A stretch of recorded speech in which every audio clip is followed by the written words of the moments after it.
All right, thank you for staying with Kenya's Choice 2022 right here on Citizen TV. Karen Mwangi still here with us, CEO and founder, Intel Research Solutions. Newton Hamasi, spokesperson, Democratic Party, and Arnold Maliba, public policy expert, is with us here. Karen, let me bring you in on this conversation. As a young person who went to the polls and voted, compare and contrast for me both sides. What messaging came through from what sides, and who failed in what, and what did they succeed in? What did Azimio get right or wrong, and what did Kenya Kwanza get right or wrong? From where I sit, let me first and foremost say that the electoral process was very transparent from the beginning, and both sides, when Kenyans, they did their part. Both Azimio and Kenya Kwanza, we came out and voted and did our part and went back home, so that now the independent body, which is now IEBC, to do their part. And I can say both sides will remain calm until the last minute now, where I think Azimio supporters were causing chaos, because probably all the forms were uploaded on the IEBC portal, so anyone could have accessed the forms and do your tallying. So I think from Azimio, they saw that coming, and unajua kushindwa sio rahisi. So it's not very easy to concede. And a majority of people thought that actually Azimio is winning because, Baba picked Honorable Martha Karua as a running mate. So we thought because he's a woman, definitely they're going to win this, which was not the case. And also people from Mount Kenya, they came out in large number to vote for Honorable William Ruto, which again, it was not the narrative during the campaigns and all that. Azimio thought actually even they've won Mount Kenya. But Mount Kenya people, they had declared their support way back, with or without a running mate. So I can say both sides we did well, apart from now the last minute where we saw chaos at actually the bombers of Kenya. Okay. Yeah. Newton, in terms of messaging, what did they get wrong or right on both sides? I think from the Azimio end, I believe they messed up when they went to maintain the status quo of system, state, and all those shenanigans. And on the Kenya Kwanza side, in regards to messaging, we communicated whatever the Kenyan people wanted. And you can remember, Trevor, our presidential team went around all the 48 counties, that is the 47 and the one diaspora county, just to get to understand what are the needs and aspirations of our people. And that is what propelled us to victory. Because the other side, they were just on a story of some assumed story of Baba na Mama. You see, Baba na Mama will not put food on my table. Baba na Mama will not transform this country. They based on that, and it was shocking at the end of the race all. Martha Karua with her Kenya party, she got 0. No MCA, no MP, no senator, no governor, no women rep. And yet they drove this narrative that Azimio believed in women more than any other particular coalition. And yes, it is factual, and facts are stubborn, Trevor. Right now, if we look at the elected leaders, Kenya Kwanza has the leading numbers in regards to women empowerment. We will not even have to do a lot of gender balancing to ensure that women participate and are part of the leadership of this country, because most of the actually women leaders who presented themselves for election under UDA or under Kenya Kwanza government, they have been elected and with overwhelming support. Look at Nakuru, Susan Kihika. She beat Lee Kinyanjui, hands down.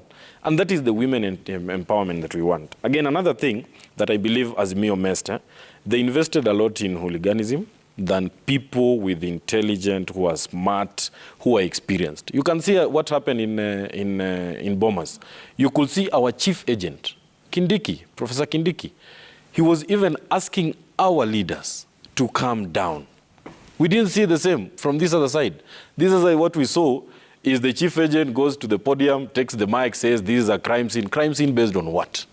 They invested a lot in sideshows than winning an election. Something that Kenya Kwanza executed so perfectly until the world could see where the problem is. And another thing, I believe in regards to the voter turnout, Kenyans came out to vote. 14 million, Trevor, is not a joke. And people came out to vote unanimously. And our president-elect William Ruto has consistently and has said that, yes, the Kenyans who voted for the other faction and those who voted for Kenya Kwanza, they are the heroes of the day. Because there are no losers in this election. As far as Azimio may feel they lost and all that, from where we sit as the victors of this election and the president-elect William Ruto, we believe there are no losers. Because one thing they need to understand, that the presidency is the symbol of unity in this country.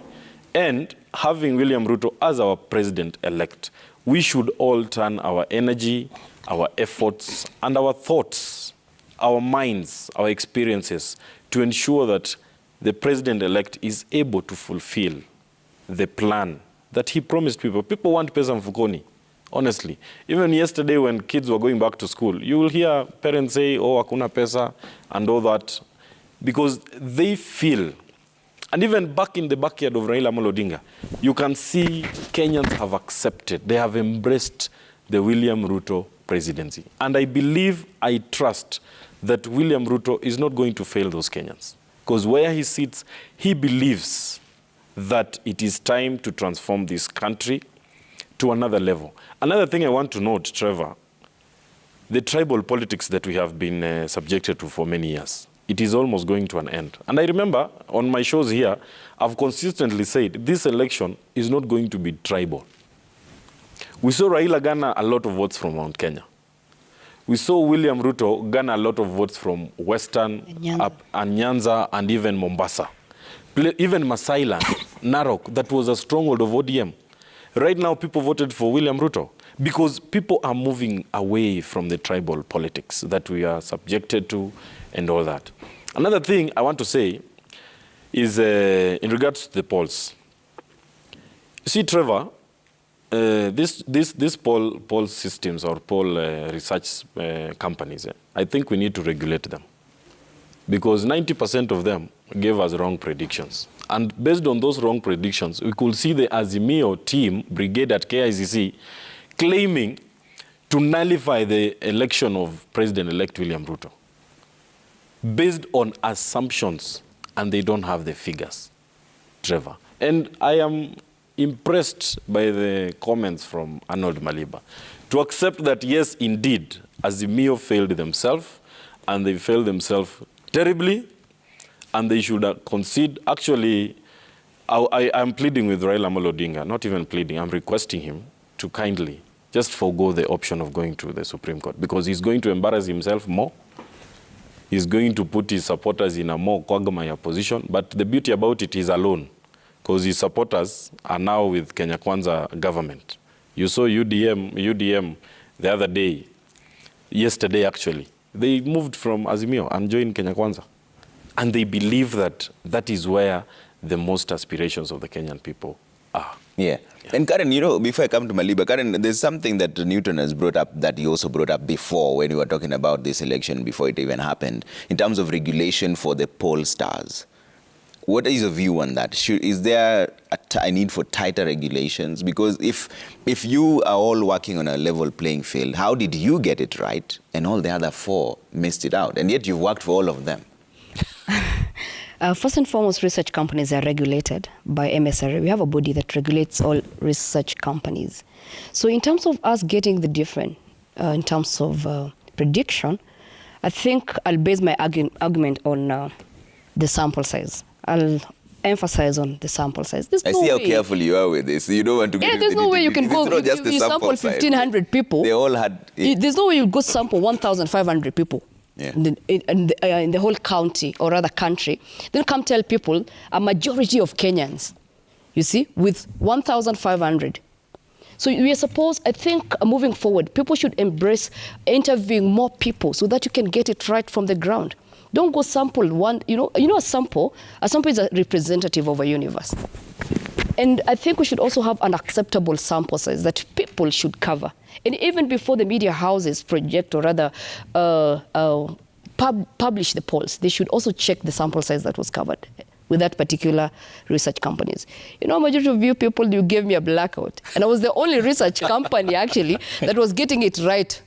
You know, I was getting, I think the only people who were publishing my polls were the local TV stations. But I understand because you people didn't know Inter-Research Solutions. But right now you know Inter-Research Solutions. We're the only credible pollsters as we speak right now. Because out of all of them, we're the only people who got it right from the beginning.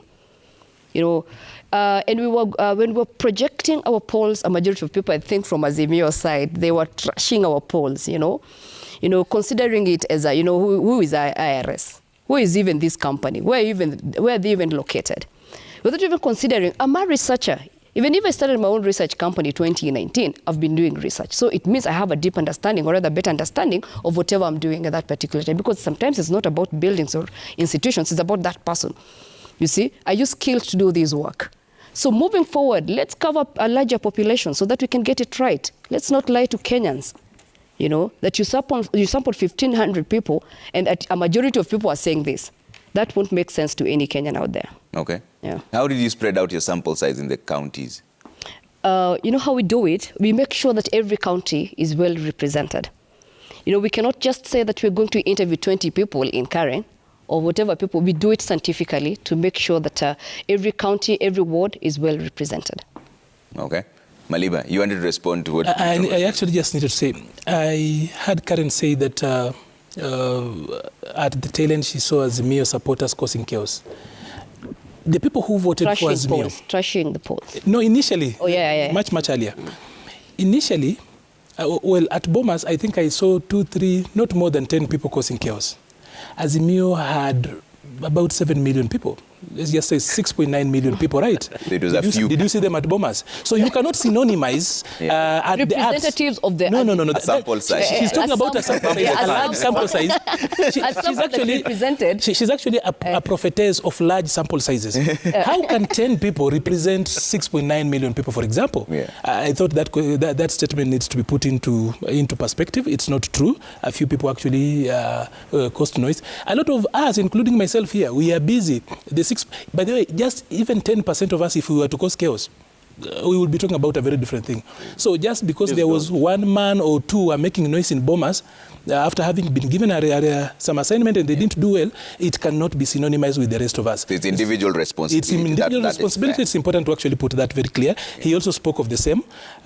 He said that Azimio guys were causing chaos. No, it's not. He spoke about Kindiki coming down. Was Kindiki coming down water? He was coming down people who were also violent or they were making noise. They were threatening to actually cause violence. That is why he kept on shouting. Why was he shouting? Trevor, I think that's far from the truth. So moving on, I need to say this. Azimio had an agenda, a very good agenda. He spoke about parents saying that the children are going back to school and there's no money. Azimio had promised free education from nursery all the way to tertiary institutions. So that is one of those things that we are missing. But then on the flip side, we also need to say this. Kenyans have over time evolved to resist anything that looks like a project and is being forced down their throats. Sure. In 2002, when President Moi pushed Uhuru Kenyatta on us, Kenyans refused. In 2005, when President Kibaki tried to push a constitution that we didn't like, the Bomas draft, Kenyans defeated it. Just the other day, when they forced on us BBI, people robustly refused it. I think also Kenya Kwanza played around and positioned Raila as a project. The person of Raila cannot be a project, definitely. Even though some few people wanted to appear like they own the project Raila, Raila is so much of a phenomenon that you cannot box as a project. But that particular element ensured that he lost some votes elsewhere. So to that extent, yes, there was a problem. Now, talking about polls, when Newton again says that we should regulate polls, I hope that is not the thinking of Kenya Kwanza. Because the sunshine clauses in the Constitution, and I'll actually specifically narrow down on Article 33, freedom of expression, that includes freedom of academic research and everything around that. These are things that should be allowed of us. Expression, but you are allowed to express yourself even if you get it wrong. That is why I am not even necessarily bothered with what Cherera and her team were doing. As much as it was very dangerous conversation, but then being people who hold a very high office, they needed to actually have known better and gone about their business much better. So we cannot regulate polls, and we shouldn't. We should not even advocate for that. What we need to do is self-regulation, that after time like this, then we realize those who are doing their work and those who aren't. Again, it also depends. The polls sometimes depend from perspective. I'll use a layman's language in that particular field. A giraffe looks at the world very differently because of the height. So I'll talk about that probably being the sample size. So and then there's the other bit of it, artificial intelligence. You know, a little bit of the traditional polls are getting it wrong, not just here, even in the US. They kept on getting it wrong. And you remember when Trump came in, the traditional, very respected pollsters got it wrong. So there's a little bit of changing, there's need of changing in the way we do polls, especially now with the technology and social media specifically coming in, stuff like artificial intelligence. But sometimes people like Facebook, without necessarily going the old way of doing polling, can actually tell you and predict an election very easily. Because nowadays people have there's a lot of cancelling. You know, like when you speak, you know, the cancel culture is not just about the other spaces. It's also in politics. Very seriously, like for example, if I point out Azimio's issues here, they invoke the mall concept. I'll easily be called a mall. So I'm cancelled immediately because they don't want to hear the truth. The same thing with people out there when they express themselves. You come out and you say that I will vote for so-and-so. You then could be framed. So sometimes people answer questions. That's why you need a large sample size. They'll answer what you want to hear. A lot of people respond to any other person because privacy is a problem. So people don't want to actually go out there and tell you honestly, I'll vote for Trevor. Because if I say I'm going to vote for Trevor, then automatically I'm actually framed as an enemy. So for purposes of PC, political correctness, it's actually troubling the guys who are doing traditional polling. Because sometimes people give you answers that are popular, but when they get to the booth, they will vote differently. But isn't that where the margin of error then comes in? Margin of error was actually very small. The others actually you're doing with probably 1,500 people, and you have got 2 or 3% margin of error, plus or minus. Yeah. And the bigger the sample size, the smaller the margin of error. So also, even HAS could actually still fail if we continue on the trajectory where we are headed. Yeah. Because now people don't want necessarily to talk about where they are. Sometimes you're working in an organization. If you speak about whom you are voting, you are profiled. So if anyone calls you, you are not so sure who's that is talking to you on phone. And there's so much. So she came closer to that, but that cannot be used to then hang all the other pollsters. We cannot hang them because they got wrong on this one. There are other things that they've done right. Also, we need to look at the methodology they used, the circumstances under which they worked. So, one person, by the way, the people in Azimio didn't even trash you.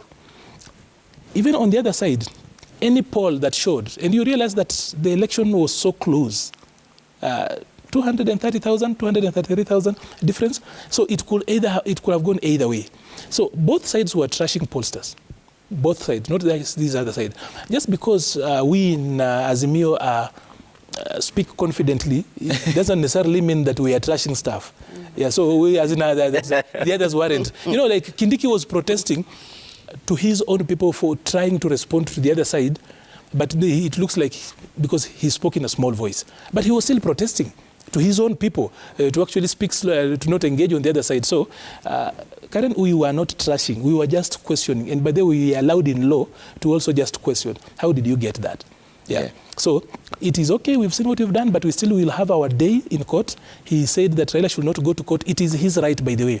We would rather, this is constitutional right. And by the way, Baba spoke about constitutional and legal rights. He did not limit it to going to court alone. I hope you know that picketing is also a constitutional option. I just wanted to let you know that he didn't limit it to court alone. Okay. See, Trevor, that kind of mentality is where Kenyans are trying to run away from. Because you cannot say that we don't only have the legal way, but we also have the option of picketing. That's constitutional. Kenyans are tired. It is allowed. It's constitutional. It is, but it did not expressly say it. Let's make that clear. He said constitutional and legal ways. I'm just saying. You see, Trevor, that assumes that this gentleman here, Arnold Maliba, my good friend, is trying to insinuate that if the legal way does not work, then they're going to use other means, which, yes, is in the enshrined constitution, but are Kenyans ready for that, any type of actions from their side? Have you done a poll and they told you they're not ready? No, they're not ready. Kenyans are not ready. Kenyans have moved on. Kenyans wants to face life with a lot of optimism. They want also, the hope. Anyway, make it clear that that is Arnold's view. The only yes, thing I that actually said is constitutional and legal. Yes. He just said constitutional and and legal. legal. At this particular point, they have 7 days to go to the Supreme Court. It ends on Monday. They have not gone there yet. Yes. But let's veer away from this conversation of the Supreme Court debacle, because that will happen when it happens. It has not happened yet. Let's talk about the upcoming appointments now, because the issue here is we've always seen political sides awarding their political loyalists, and sometimes at the loss of merit. How should they deal with it? And I'll start with you, Newton, because you're on this other side, Kenya Kwanza. I believe from where the Kenya Kwanza principles stand, and with the victory that we have, they're going to sit down and make appointments based on qualifications. We don't want to see the shame that the 4 commissioners brought to this country. William Ruto, I believe, and for the times we have worked together, he is going to make appointments based on merit, people who are going to deliver his manifesto. Because again, Trevor, yes, politics is about rewarding loyalists. But you can understand that in Kenya Kwanza, the loyalists who are in Kenya Kwanza are people of intelligence, they are people who are smart, they are people with experience. They're not just those guys who are supporting Kenya Kwanza just for the sake of Kenya Kwanza. So I don't think William Ruto, president-elect, is going to have a difficulty building up his team from the CS, the PS, and the CS if he will opt to retain them. He's going to base on intelligence, smartness, and experience that this team is going to build. Because as you understand, Trevor, he has a lot of work to do. He has promised Kenyans a robust economic uphold. And I believe that for him to achieve that, he's going to put in place a strong, formidable team that is going to ensure. And the best thing I will recommend is from the Azimio end, they should be preparing themselves on how to be the best opposition. We don't want to have this type of politics of bad manners where the opposition again joins the government. We want a government that is going to be put in check, a government that is going to inspire the opposition to see need of questioning. And you heard when the president-elect was giving his speech, he mentioned and he said that from his side, whoever he's going to appoint as a cabinet secretary, they're going to be going to the floor of the House to respond to these questions. Because those members of parliament represent the regions and the constituents they come from, the 290. And we have had a scenario where the CS feel so powerful that they cannot go to the parliament to answer, to the legislature, to answer and respond to the questions that are being asked by Kenyans. But for him, he's saying, if I give you this chance to serve, you are going to go to the floor of the House and respond to the queries that people are asking. We don't want a scenario where we live in a country where there's no opposition. Honestly speaking, we need Azimio to recollect themselves quickly and form a strong, formidable opposition that is going to put the government of William Ruto in check. Because we need a country that is sustainable. We need a country that is progressive. And the only way we can be progressive is having a government and a substantive opposition. Something that we believe is going to make us better in the near future. Another thing, Trevor, I just want to mention, just before we completely move from the commission bit, the security issue is really wanting. And my condolences go to the family of the RO who lost his life during his line of duty. That is something that should never happen. We had the Musando case. May his soul rest in peace. We wish that the government and the state, and this is my request to the government, that take this thing up seriously, provide security to the IEBC staff. You saw yesterday there are petitioners who are in Mombasa to compel IBC to hold an election. But will IBC staff comfortable? Are they comfortable to hold these elections? So we need to speak it and be honest as much as we can, because Trevor, honesty, as PLO Lumumba once said, it is the most dangerous thing to do in this country. If you opt to be honest, then you face all sorts of tribulations in this country. You saw Wafula Chebukati. He opted to be honest and straight to the point with a lot of transparency. But what is he getting? a lot of frustration, a lot of intimidation, a lot of threats, a lot of attacks on his life. Honestly, as a country, and I'm really requesting the state to ensure that the people of Kakamega and the people of Mombasa are able to exercise their constitutional right, because the continuous delay is denying the people of Kakamega and Mombasa and other constituencies that the elections were postponed a chance to elect their leader. Maybe they are tired with the current leadership and they want a change. And you see, as this thing delays, kids have gone back to school, Trevor. What will happen when a by-election is called when these kids are doing an exam?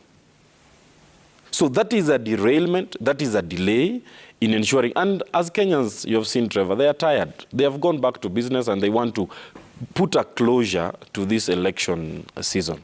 So the government should, with speed, ensure security is guaranteed to the IBC staff to ensure that they carry out their constitutional mandate. In regards to the freedom of expression, Arnold, if freedom of expression is what the 4 commissioners were doing the other day, honestly, we need to put away in a way that when someone who has a public office goes outside there to express themselves, they need to rethink, review whatever they are going to tell Kenyans. Because the iterations of some of these state officers are really, really wanting, and they need to be put in check. And if Maliba is suggesting that we need to forget about the 4 commissioners' actions, my thoughts are this: we will not forget. We have to revisit that, and we have to make them pay for the misinformation they are giving Kenyans. If it is misinformation. Remember, it is misinformation, they might end up in the Supreme Court. I just want to give you one example. In Juja constituency, the lady called Juliana Cherera, if you go to the IBC portal, Trevor, the figures that are there on the Form 34B and whatever she's reading at Bomas of Kenya, and I'm glad that the media really covered that event fully. If you go check the 4 commissioners, whatever they were reading and whatever is on the Form 34B is really, really wanting. And they need to be charged for misinforming Kenyans and misguiding the public. That should be left to the Supreme Court to determine, because we are not sure what, that's why I was veering away from that conversation, because we don't know what they have and what they don't have in terms of evidence. What we know is they're dissenting, the 4 of them. IBC chairperson on the other side says they wanted to force a rerun. So let's wait for the Supreme Court to decide on who has what evidence to prove what, because they did not even contest the numbers of the constituencies, just to make it clear. They said it's the last tallying that they were not given access to. But yeah, we're talking about the issues of appointments, Maliba. Well, on the issues of appointment, there is one person I would not wish to be at this particular moment, and that person is William Ruto. A lot of people actually now expect so much from him, and the government is just as much. So even when you see people crossing over from Azimio to the other side, it's not like they really love this country. The guys from UDM, I saw guys from Kanu already meeting in, and people who were in Azimio trooping on to the other side. It has nothing to do with them loving this country so much that they are joining William Ruto to help run it. They are in there and hoping to actually join the victor into getting the spoils. So whereas there is, of course, there's going to be a fallout in Azimio out of defeat, and there's a lot of anger and what you hear some of us speak. On the other side, what we'll actually see in coming weeks will actually be a fallout over spoils.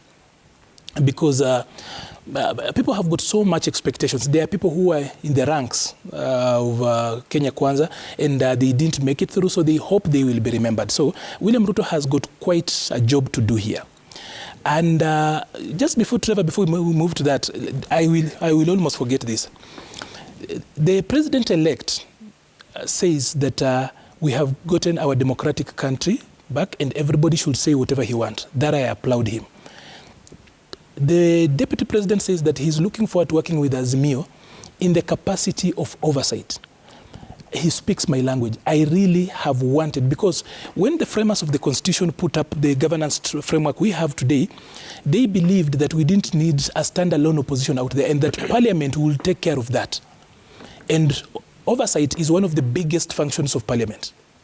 But I already am getting a little bit jittery when I see him poaching members of parliament from elsewhere to get into. Of course, it was important that he firms up his team to ensure that he takes charge of the National Assembly and the Senate Assembly. He needs a simple majority. He doesn't need an absolute majority, because if he goes into the ranks of the opposition on the other side of the minority, then he's going to leave a caricature.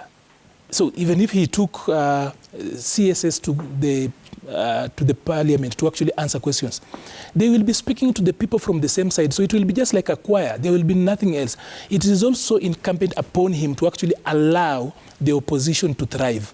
Otherwise, we are going to have an autocracy where he is going to be the law and everything in between.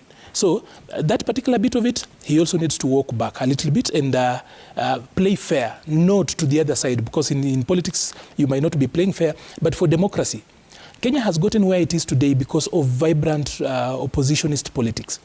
But then if Jubilee killed parliament, if Jubilee killed the opposition, I actually can see him cremating it. Because if he has not been sworn in, and he's already poaching in the ranks of the opposition on the other side, what will happen once now he's actually in the seat? On that particular bit, it's worrying.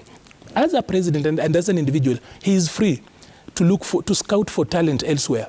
He's free to pick elsewhere. But then for parliament, I think he should actually a little bit of allow our democracy to thrive by not raiding the other side. Because when he picks out some of these guys, they might be the best people we have on the other side. So what will we have? So I hope, first and foremost, he promised that there will be parity. It will be 50-50, gender 50-50. So I'm hoping to actually look at a cabinet, a William Ruto cabinet that has got 50% women and 50% men. We don't need to actually have that conversation going so far. I also want to remind him, I'm no longer a youth, but I have worked for in my adult life. I have worked for and with the youth for most of my adult life. Elsewhere, wherever I work outside of this country, I still work in the capacity as a youth worker. And I hope that the William Ruto government will also position young people because those are the people who have done the marching and the shooting in this particular battle. So he should not again do the mistake Jubilee did, because Jubilee flew on the wings of youth getting into power. But somehow they got very creative with allowing young people into decision making. Even the president saying that every time he gives young people, they steal. When we see the people in court have not been young people, the people who have been accused of graft in his government were not the youth. So I am hoping that William Ruto will remember the youth, will remember the women, the people who have fought and worked with him. That, whether it is Newton or anybody else, I really don't care, but I want to see the face of young people who worked for William Ruto. Okay. It will be so sad that young people go all out. And when it comes to decision making, we get creative and clever about it. It will also be so sad that we promise women these things, and then when we get to a place where we have to actually ensure that they get into on the table of decision making. But then we don't need to qualify why women should be in these spaces.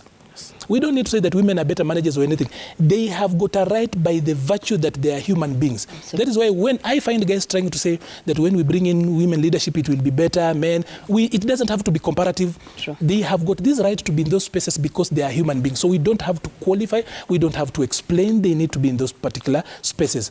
After all, they are slightly over 50% of our population. So they honestly need to be in these spaces. So I expect to see that particular bit. He speaks about not rewarding people and everything else. Of course, he also has to balance that he will have to reward both merit and reward. Because when you talk about merit in political spaces, what is merit? How do you abandon the people who marched with you and then go elsewhere? Like Trevor was seated here at Citizen actually doing his news. And then now he said, now we are looking for merit, now let us go and pick Trevor. How now? Oh, the people who are in the field will not feel good, by the way. It will actually be sparking internal revolt. So, again, just to let him finish. Let me just, kindly allow me to finish something else. I will go back to Parliament and finish on that particular end. Yeah. Trevor, one of those things that I love about what has happened, except for SRC taking away allowances for members of Parliament, I think doing away with CDF should be a priority for us as a government. Because CDF, we have got a lot of CDF managers in Parliament masquerading as legislators. That Parliament, whether it's the Senate or the National Assembly, needs legislators, not CDF managers. People are being elected on the account of what they can do with CDF. CDF was our pilot project, our attempt at devolution. We now have got devolution. Of course, guys are going to argue and talk about the NG-CDF Act of 2015 takes away the role of a member of Parliament, but try be a person who is opposed to the member of Parliament and find yourself in the CDF committee. You will not. So Did you, members of parliament do not control CDF. But we all know that at de facto level, members of parliament control CDF. I am afraid that even as we do away with CDF, these guys have got Uwezo Fund just in the wings. Mm-hmm. It also has got, it works and quacks like CDF. What they will do is that they will just fund it a lot of money. So we need to ensure that they move away. And I'm also hoping that the Hustler Fund doesn't look like CDF. We need to ensure that MPs are truly the representative of the people. They do oversight and they do representation. So that we don't get these excuses of people telling me that I don't speak on the floor of the House, but my people complaining. So we cannot be voting for quote-unquote CDF managers when we should be voting for members of parliament. All right. So that particular end of it, I think the Supreme Court did well, but we need to go further, ensure that Uwezo Fund does not end up looking like another CDF, or that Hustler Fund does not become another CDF of sorts. Okay, let me hear what Karen has to say in terms of the appointments, then I'll come to you, Newton. What would you like to see going forward? Moving forward, first and foremost, I agree with Newton. We should not be rewarding. I think it's supposed to be in merit, because for a very long time in the history of Kenya, we've had people being rewarded and they're mediocres. So that's why even Kenyans, they don't get the services that they need, because the people who are in those offices, they're not even qualified. You know, they were just awarded simply because they worked with whoever. Again, also when it's come to opposition, of course we really need that, because of course we need someone who can keep the government in check. But something else also to understand, political party is just a vehicle to land you to your destination. So people were not voted in because of political party. They were voted in to serve people. So they should get in there and understand their roles and responsibilities as whatever position they are in. So I think that's all I can say. Okay. Nita?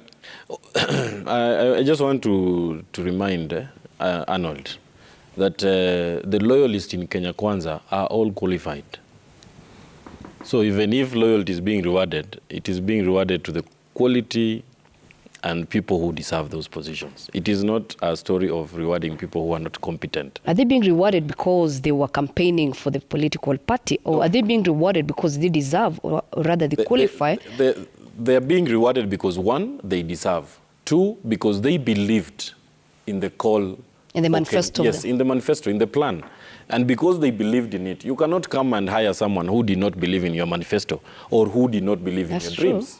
You get me? So that is why we are saying as Kenya Kwanza, all the Kenya Kwanza affiliate people are qualified to be given whichever position or state appointments that are available. So what Newton is telling us, when they were recruited, they got the qualified people. Yeah, you had a pre-qualification process to ensure that you only have got loyalists who are qualified. But then you don't need to actually get into that argument, because again, let's get this clearly. I am a practicing politician elsewhere, and I know that it doesn't make sense for people to actually sit away, other people to do all the marching and the shooting, and then when we have got the spoils, they bring in this kizungu mingi of these people are not qualified and all those other things. Where were you when the duty of call was there? So Newton, don't struggle with that. That all the people in Kenya Kwanza are you'll get the job. Whatever. You don't need to struggle. Did your work. We also understand that loyalty counts for something. Yeah, it's important. Sure. Because after all, by the way, William Ruto will not be there, for example, thinking about today how to deal with government if he didn't have loyalists. Right. So don't struggle with that. But I need to remind Karen of one thing. She says that people were not voted because of party. It's a lie, a big lie. Karen, let me tell you one thing. 3 things at the apex of this pyramid when you get into politics. Yeah. Number 1, you must have money. Number 2, you must be on the right party. Number 3, as much as we want to run away from, ethnicity also matters. Try, show up as Karen into my Matungu constituency, my village constituency in Matungu, and just show up, even with money and the right party, and you are not from that ethnic. They'll ask you the concept and this domain thing called representation. How do you represent us? So it's important. Even though I know, having been on the ground, that 3 things mattered on the ground. The only policy that is spoken fluently on the ground is money. The only strategy that the people listen to on the ground is money. The only ethnicity that people listen to appropriately is money. Those three things. It's Which I not don't necessarily dispute, true, you know? because we've seen several people. Let me Yeah, we have clarify just even something. seen Let me it. clarify Let's something. see how it I'm not goes. disputing, actually. Those outliers. Party matters, Yeah. depending with the whatever region that you're in. But like, for example, I'll give a very good example in Nyeri County. People could not vote in Jubilee. And we had very good leaders who were with that political party. So they did not vote for Jubilee simply because at that particular time, UDA was the winning team. You understand? But so what I'm trying to tell Kenyans is, depending on the region, don't vote in someone because of a political party. Go for someone that you know will make a difference in your life. Yeah. Trevor, allow me to make a case for political parties. Yeah. The concept of the political party is a tried and tested avenue at the management of public affairs. It is a tested one. So let us not try to gale over political parties. Again, as independents, for example, if you're going to the county assembly or the national assembly or the senate, you will not have your way alone, because most of these decisions have to actually be, you will have to whip people. So political parties have ideologies, they have got programs, and they have got direction of where they are going. So that is why, even with the threat that independents will actually overrun the rest political parties out, you realize they didn't. Okay. Because political parties already take care of the ideological alignment. They point to programs. So let us not shy away from political parties. After all, political parties are para-public agencies. They help us to mobilize, they help us to coordinate towards not just capturing power for the administration of state, but also to help us easily organize as a people. So, Karen, it's important to actually look at political parties. Political parties matter, because if you're not going to work with other people, how are you going to deliver for the rest of us? Because you're not going to work as a lone man. Even William Ruto, as the president, he's not working alone. He needs the National Assembly. He needs the judiciary. He needs to whip people. And the political parties help us to know how people can network, and they can actually lobby and whip the rest of us. Okay. And organize for government. Newton, before I take feedback and then take closing remarks. My thoughts on the political parties are very key. And you can see even on our end from Democratic Party, we have been consistent since time immemorial. All these other political parties are coming in. But again, the beauty about it is it enshrines the democracy in a country. It enables people to side with a party that shares in their ideologies. You can see the way Karen is saying here. In Mount Kenya, people did not vote for Jubilee, despite Jubilee having great leaders. Yes, they were great leaders, but people felt like Jubilee as a political party has failed them.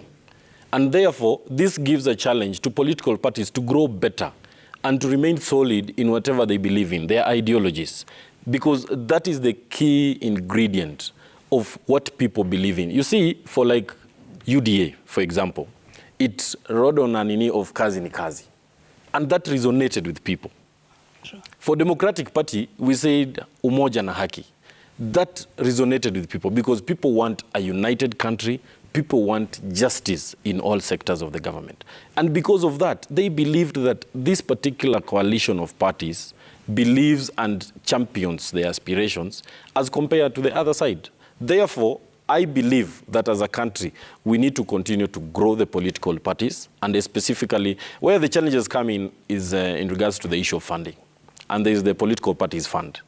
So we believe that this time round, the government, under the leadership of President-elect William Ruto, is going to ensure that all these political parties that play a role in our governance are able to be supported, because most of them go into political oblivion because of lack of support. You realize that, okay, this time round, they have not had any elected member, and just because of that, a party goes under, or the person was not elected, then the party goes under. So we need to have a system where if a political party is formed, it is supported to the last coin so that they can be able, at least one day in future, you never know, people might resonate with their aspirations, with their ideologies, and therefore lead to them hopefully capturing power at the end of the day. Let me bring up some of the feedback and then take closing remarks from my guests here. Let's see what you're saying here. Let's bring them up on the screen. We should have Bob Otieno. It was an embarrassing moment with the chaos we witnessed at Bomas. More so, the 4 commissioners who boycotted at the tail end, and yet they were part of the process. Recruitment of commissioners should be taken away from politicians. Okay. Engineer Lazaro says the kind of division within the IEBC commissioners themselves is a clear indication that impunity in this nation is still far from over. We went to election with IEBC chair speaking one language with the one of the competitor. Okay. Sir Jim Kitch says IEBC's performance in this election was one of its kind, transparent and verifiable. Well done, Mr. Chebukati. All right. Morris says it is true Bungoma has turned out to be the deciding factor in this election. Raila just needed over 800,000 from Mount Kenya, of which he garnered. As an Azimio supporter, I thank Baba for fighting for strong electoral systems. He will always be a hero. Okay. Kinywa Mushoki says His Excellency William Ruto took Wetangula, the stone that the builders Azimio rejected. Now he is the president-elect. Okay. Rev Harrison says this election was a tight race. Thus, the people voted according to policies they sold to Kenyans, vis-a-vis others depending on deep state and system. All in all, Kenya must remain one and winners should unite Kenyans ASAP. All right. Trevor. Closing remarks. Trevor, I have seen somebody talk about the conduct of the election. Yeah. Probably allow me to actually say this, that number one, this election, like I said earlier on, was won and lost in Western, specifically in Bungoma, but also on turnout. It's important that we also say this, that whereas Raila loses with just a mere 233,000 votes in the results as declared by the chairperson, who is the returning officer anyway, the presidential returning officer, there is about 1 million people in Nyanza and Western who didn't vote up. As in cumulatively, about 1 million people didn't turn up. So we didn't do good work in GoTV, that is get out the vote. The voter turnout also in Eastern and Coast wasn't so good. So that particular bit, and of course the county that flipped was Bungoma. So on those particular two ends. But I also have to say this, as a Baba supporter, as an Azimio supporter, I actually have to say this, that while we go to we pursue all the constitutional and legal options, the way the candidate said, we also have to go into introspection as a people, as a team, and ask these hard questions. I say that because we don't like the truth. There are clearly problems and gaps, like for example, questions that have not been responded to. We have seen from 34S that did not have signatures by our agents. So, did we have agents in our all polling stations as Azimio? Why didn't we have agents in all polling stations, having learned the lesson in 2017? Did we really have a tallying center? We asked about that, and that question has not been responded to. Why did our people keep on leading us on, even when the data in the portal was actually pointing elsewhere? You know, when you lead on people to the very tail end and people get the expectation, by the way, I'll just tell you one thing. Hata nilikuwa nimenunua suti ya blue. You know, we've decorated our house blue, we've bought blue suits, kitenge ya blue and everything else. And these guys are doing all manner of drama for us. They show us some carpet, a red carpet at KICC. We see very exquisite seats and everything else. So they hype us when they know too well that they've done a bad job. I think at this particular level, from where I sit, and we are talking to other young people and other supporters of Azimio, we are going to go to Azimio House and to ask questions. Where were they when Baba was losing? We are going to go to ODM and ask questions. Where were they when Baba was losing? All these other 20 parties that are now rushing to go and now fail William Ruto, these ones that are now rushing on these other sides, where were they when we were losing? There's so much to ask. Because when they do that, in the words of a Tanzanian football fan, sisi mashabiki wa Baba ndio tunaumia, because we go around there, we have worked so hard. You look at this, we woke up in the morning, voted, and our social media, we were busy looking forward to a Baba victory. And then we saw Orengo there looking sad, solemn and somber, standing next to Kanshori, and then there's Otiende there smiling, and they are giving a statement that we don't know where it's headed, when all through they had told us that we are winning. These questions we must ask. We will not run away from those questions, because these guys, we gave them the responsibility. They took up the responsibility to help us win. And then we cannot lose in 2017, lose in 2022, lose in 2013. Somehow, we have to actually ask those hard questions. We cannot just point elsewhere, because I believe that we have seen our enemy, and our enemy is us. We will start with our leadership, because sisi kama masupporter wa Baba tunaumia, and we will not allow this to just get going that way. Hata tukienda Supreme Court, we will do housekeeping. That is a must and it is important. Okay. Newton, closing remarks.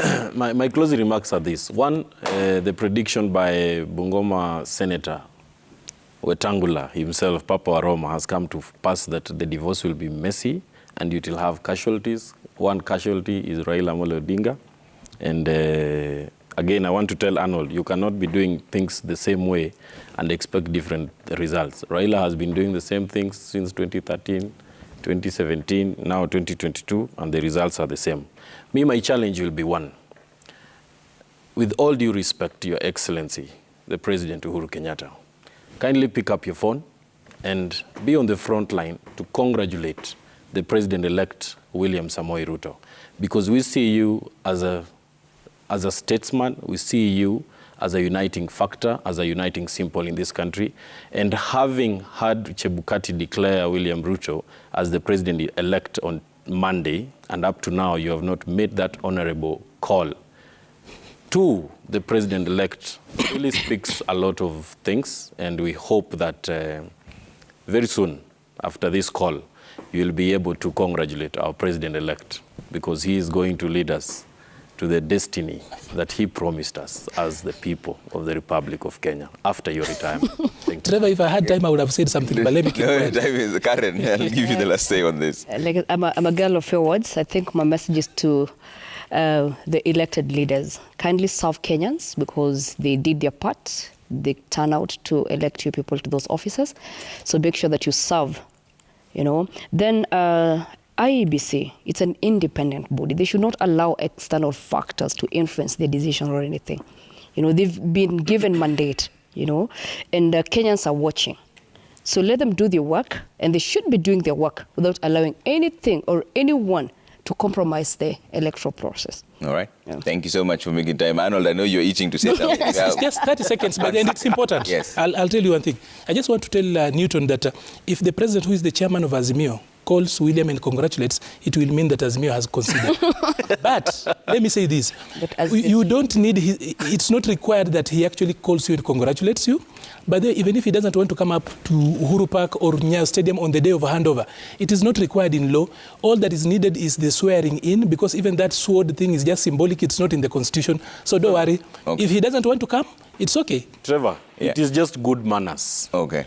Because he is the president of Kenya at this moment. We are not talking to him as the chairman of Azimio. I know, yes, before the election he was the chairman, but right now he's the president of the Republic of Kenya. But we've not exhausted. So he should do we've not exhausted. All right, ladies and gentlemen, we have to leave it there. Karen Mwangi, CEO, founder, Intel Research Solutions, Newton Hamasi, spokesperson, Democratic Party, and Arnold Maliba, public policy expert. Thank you so much for making time this morning. Up next is Roy T-Boy, and have a great weekend ahead. My name is Trevor Mbija. It's always a pleasure having you here with us. Anything happens, you'll hear about it right here on Citizen TV and Citizen Digital as well. That's where the news breaks fast. See you later.